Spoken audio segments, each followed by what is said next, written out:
Selain dikenal dengan daerah wisata Pantai Senggigi dan Gili Trawangan, Nusa Tenggara Barat juga memiliki potensi pertanian yang patut untuk dikembangkan.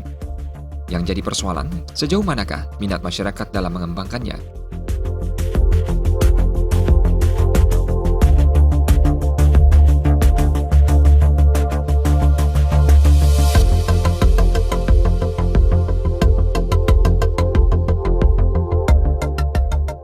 Minat masyarakat sangat berperan dalam pengembangan sektor pertanian yang ada. Yang selalu dituntut dalam pengembangan sektor pertanian adalah generasi muda. Pihak terkait harus mampu membuat generasi muda tertarik mengembangkan sektor pertanian.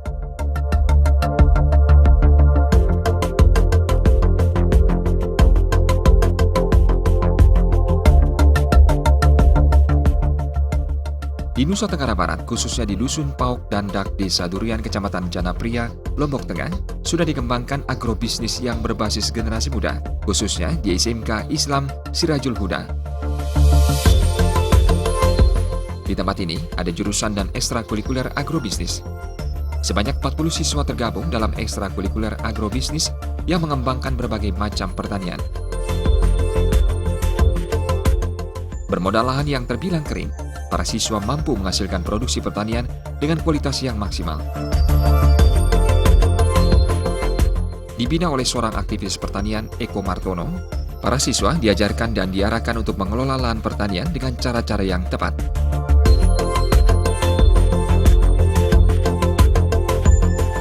Dengan bermodal pupuk organik yang terdiri dari berbagai jenis kotoran hewan, para siswa mampu menghasilkan produksi pertanian yang berkualitas, seperti jagung, cabai, tembakau, kacang panjang, melon, dan sayur kol. Cukup dengan cara-cara yang sederhana, seperti menyirami tanaman setiap hari, jagung yang ditanam tumbuh dengan 2 tongkol. Antusias para siswa sangat tinggi dalam bertani, mereka sering memanfaatkan waktu istirahatnya untuk mencangkul dan menyiram tanaman.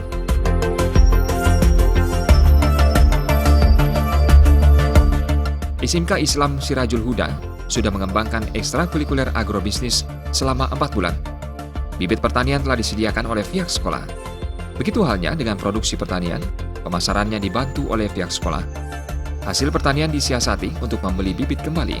Selain dipasarkan secara langsung, hasil produksi pertanian juga dipasarkan lewat internet dan mendapat banyak respon dari masyarakat setempat.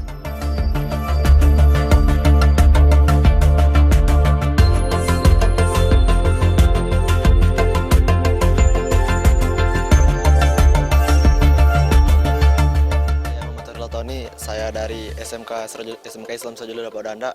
Di sini kita mengelola ekstrakurikuler agribisnis dan kita bersama teman-teman ya, dengan 2 jurusan sekolah ini, yaitu multimedia dan agribisnis. Sebagian mengambil multimedia dan sebagian mengambil agribisnis. Kita istilahnya berbicara dengan teman-teman dan membicarakan apa yang kita akan lakukan, dan ya kita harus bergerak bersama. Enggak sama sekali bersama lu, karena kita kan bisa menginspirasi teman-teman baru kita kan, seperti kelas 1, dan kita bisa memanfaatkan apa yang ada di rumah kita menjadi yang kita diajarkan seperti yang di sekolah ini. Kenapa harus bersama lu? Kita kan bisa menghasilkan uang sendiri dari petani ini. Cita-cita saya mau melanjutkan ini ya, pertanian ini di luar negeri lah, seperti di Jepang, seperti di luar negeri ya. Sangat semangat, apalagi kelas 1 ini, kelas 1 agri ini. Sangat semangat. Apalagi kita bisa mengajarkan dengan langsung di lapangan, tidak teori.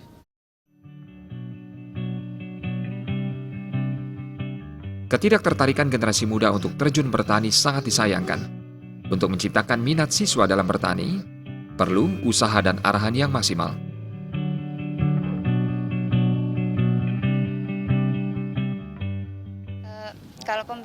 Kalau pembibitan kita sudah menyiapkan medianya, terus setelah itu kita memupuknya pakai bioekstrim, pokoknya sejenis pupuk organik lah gitu.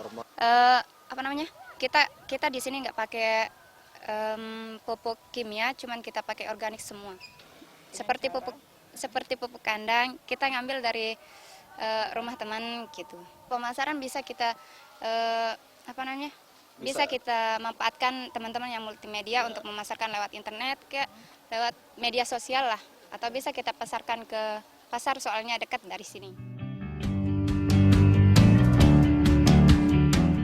Pendampingan dalam proses pertanian bagi generasi muda sangat berperan dalam mengelola pertanian. Di SMK Islam Sirajul Huda, ekstrakurikuler agrobisnis telah berlangsung selama 4 bulan, mulai dari pembimbingan hingga turun langsung ke pertanian.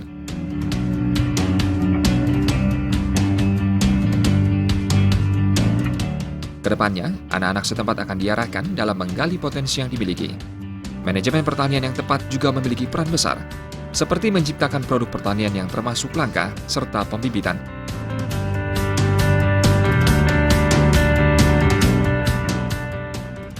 Pertama kita bicara keprihatinan ya. Kita selalu dengar senior kita, para pakar, sekarang sudah krisis pemuda pertanian. Saya selalu baca di media itu bagus sih rencananya, tapi kita nanya siapa yang memulai. Terus kedua, madrasah ini berdiri, memang baru 4 bulan di sini ya. Anak kelas 1 ini hanya diketahui ini loh pertanian. Benih nggak pernah tahu yang seperti apa. Saya pendekatan dengan anak agribisnis nggak ada respon. Jujur Bu, mereka nggak mau bertani. Jadi kita masih ingat anak-anak itu waktu itu 3 orang yang nyangkul, 4 orang ya, sampai nangis-nangis saya biarkan, dan saya nggak pernah nyuruh. Dengan bahasa begini loh, apakah ada jaminan kita orang desa nanti jadi pegawai? Enggak juga. Kita agraris loh ya, pertanian. Jadi saya buat konsep itu terbalik. Kalau mereka mau, saya harus ada. Kalau perlu saya ikut pegang cangkul. Ya? Ternyata bisa 4 bulan proses. Ini 4 bulan, Bu. Target saya dulu setahun. Ternyata responnya di luar dugaan saya. Begitu mereka mengerti, di rumah juga orang tuanya sering gagal panen.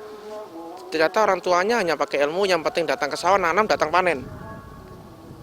Ya? Kedua, anak-anak udah ngerti. Ternyata nggak punya sawah pun jual bibit dapat duit. Ini motivasi mereka. Jadi saya hanya mendorong mengarahkan mereka, ini loh dunia kalian. Terkait pemasaran, memang tidak ada kendala yang dialami oleh siswa di SMK Islam Sirajul Huda.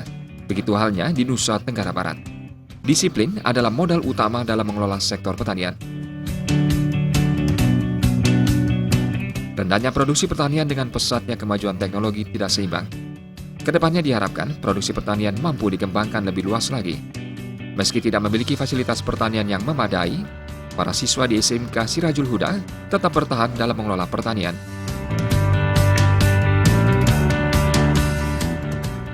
Bicara ke depannya generasi muda itu mungkin kita salah ya. Ya generasi tua ini harus nyiapkan. Sekarang ini loh, saya yakin kok mereka tuh pasti mau kok bertani. Mau. Cuma masalahnya gini loh, kalau kita ingin mereka ada, harusnya kita dong ada di antara mereka. Ini kita ingin mereka ada, tapi kita nggak pernah ada untuk mereka. Ini PR-nya. Wacana, semua bagus, is the best. Ya? Tapi lebih bagus lagi kalau ada eksekutornya. Ya? Konseptor banyak, menteri staf ahli banyak. Ya? Motivator banyak, entrepreneur muda kan.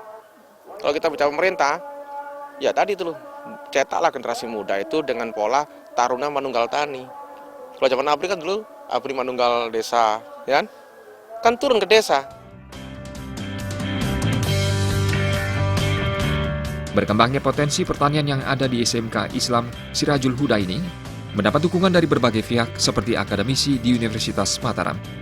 Antusias siswa dalam mengembangkan produksi pertanian diharapkan patut dicontoh oleh pemuda lainnya yang ada di Nusa Tenggara Barat maupun di provinsi lainnya.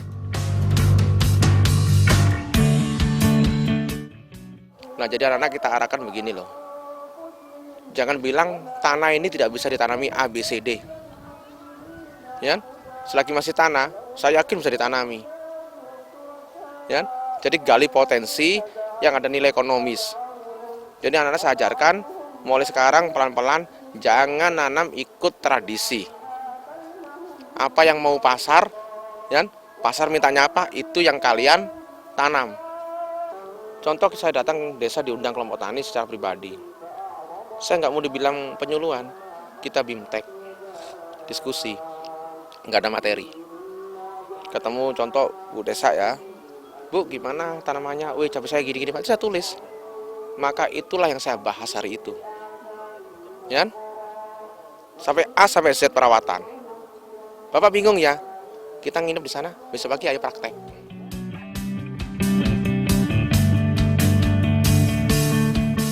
Kebutuhan di bidang pertanian akan berlaku secara berkesinambungan.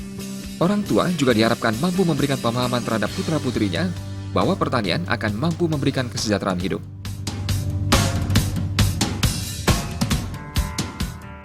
Kita nggak ingin mulu-mulu ke anak-anak ini.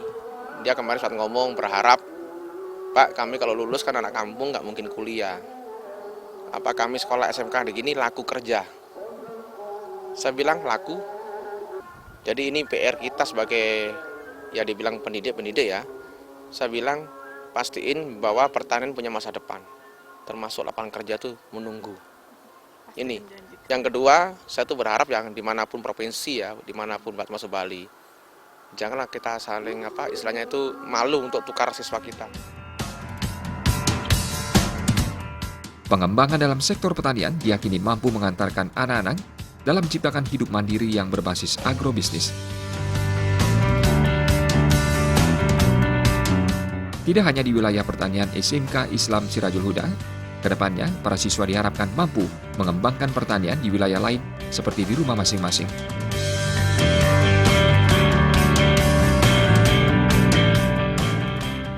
Teknis bansos bagus, Mbak. Biar petani mau tetap terus bertani ya. Tapi pelaksananya mungkin harus dikaji ulang. Selama ini tekniknya program bansos ini kan seperti ngasih ikan. Jadi setiap musim dikasih kemudahan. Saya contoh gini sederhana, sampel aja ya. Contoh Mbak mau nanam padi lah, paling gampang ya. Berapa sih dana padi sehektar untuk benih, pupuk, tenaga sampai panen? Contoh 6 juta. Satu kelompok berapa anggotanya? Berapa hektar total? Masuk ke rekening kelompok udah, tapi dikontrol. Mbak tak kasih Mbak ini modal Mbak mau nanam silakan, enggak silakan. Yang penting serentak panen, kembalikan uang ini ke kami. Kalau kelompok ingin punya kas, terserah Mbak, mau dikasih faedah 5%, 10 itu hak, nggak apa-apa. Yang penting untuk pesan kelompok, biar nanti anggotanya, contoh pas kena penyakit tanamannya, biar nggak ngutang rentenir, pakai uang kelompok.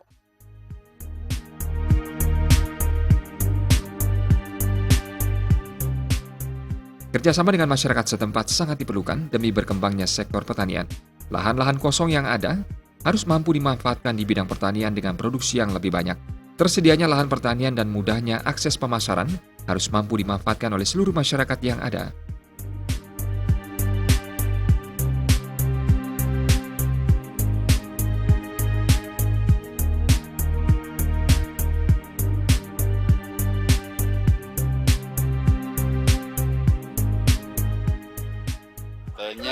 Kalau wilayah kan sama ya Lombok. Bidang ilmu saya dan Bumul juga sama tentang ilmu tanah. Paling tidak tentang tanah-tanah di Lombok ini apa yang saya punya pengetahuan saya dan Bumul sama. Tapi potensinya melihat pintas dari pertumbuhan tanaman ini cukup bagus itu. Hanya mungkin perhatian kita terhadap bagaimana membudidayakan tanaman di seluruh wilayah Nusantara ini yang masih perlu ditingkatkan lagi gitu ya. Karena bagaimanapun tanah kita ini masih cukup bagus dibandingkan beberapa tanah tempat yang bukan tanah berbatu tapi batu bertanah malah, tapi masih juga menumbuhkan sesuatu. Apalagi kalau tanah-tanah yang kita punya. Hanya memang persoalannya kan Bali, NTB kan termasuk wilayah lahan kering. Dari segi kecukupan air, curah hujan kan masih sangat terbatas. Nah, bagaimana kita memanfaatkan air yang sedikit ini sehingga bisa memanfaatkan tanah yang secara potensi tadi Bimo sudah menyinggung kimia ini sebetulnya masih bagus kan gitu ya. Saya pertama lihat ini saya tertarik. Jadi ini untuk kedua kali saya udah datang. Saya sangat salut dengan Pak Eko terutama sebagai pemberdaya Pak ya. Bagus sekali sehingga anak-anak itu mau bekerja gitu. Jadi mereka saya lihat aktif sekali, mereka nyangkul sendiri, nanem. Jadi kita sering menyebutnya tanah berat. Tapi kalau kita lihat sifat kimianya cukup bagus, dia unsur haranya dalam artian masih tinggi. Cuma fisiknya memang jelek ya. Kemudian kalau anak-anak giat mau mengolah saja, saya lihat sudah sekarang direkayasa, dimodif ini medianya dengan mencampur biocat, nyampur pupuk-pupuk kandang, kompos. Kedepannya potensinya sangat bagus, menjanjikan untuk dikembangkan. Tingginya minat siswa di SMK Islam Sirajul Huda dalam bertani semoga mampu menginspirasi generasi muda lainnya dalam mengembangkan sektor pertanian.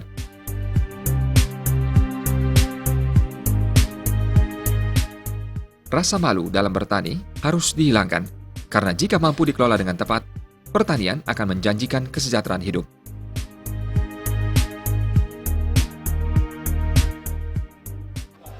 Di mana para santri ini juga diajak untuk bukan hanya belajar agama, ya, tetapi juga mereka belajar kemandirian, terutama dalam ekonomi berbasis agribisnis. Dan tadi seperti kita lihat ya, ada tanaman sawi ya, kemudian juga ada jeruk ya. Dan saya kira ini mereka mengembangkan SMK berbasis pertanian yang tentu disesuaikan dengan karakter tanah yang ada di Lombok Tengah ini. Dan kedepannya saya kira kita ingin mereka nanti bisa mengembangkan pada lahan-lahan yang lain. Bibitnya mungkin bisa diberikan bantuan dari pesantren, ya. Nanti setelah itu untuk pemeliharaannya, tanam dan seterusnya dibina oleh para santri. Ya. Kita bisa bayangkan kalau ada 1.000 rumah yang lahan-lahannya kosong ini bisa diberdayakan, karena ini kan model tanaman-tanaman kebun ya, model tanaman-tanaman rumah ya. Jadi kalau misalnya dengan pola sistem tanam yang sama, nanti misalnya sawi semua, ini kan produksinya akan semakin besar lagi.